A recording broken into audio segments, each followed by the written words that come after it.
I love walking.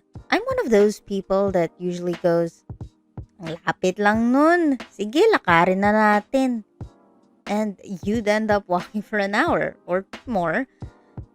It's probably the fact I grew up in an area with minimal pollution, but I'm the type of person that thinks walking is an acceptable form of exercise.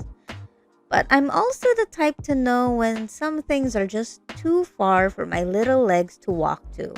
My best friend and I were visiting our friend's mausoleum for his death anniversary. The plan was to go to the mausoleum, pay our respects, and have a late lunch. Normally, I just go directly from my house to the mausoleum, but my best friend doesn't remember how to get there because it's been a while and the pandemic gave us a whole gap year for visiting. So I suggested I go to her house and pick her up and go through her area to the cemetery. I remember all the streets we had to go through, and there were tricycles aplenty to ride, so it should be fine. We got out of her village. Great.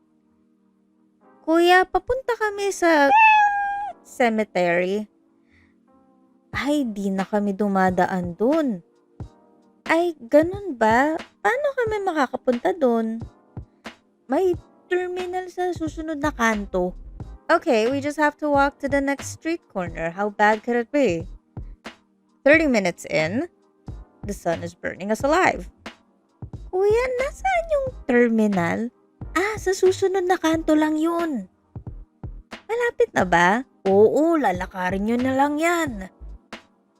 Paano kung nasa dulo mismo yung kanto na yun? Hindi naman siguro, no? Another 30 minutes in, my hair can probably cook an egg now. This is torture.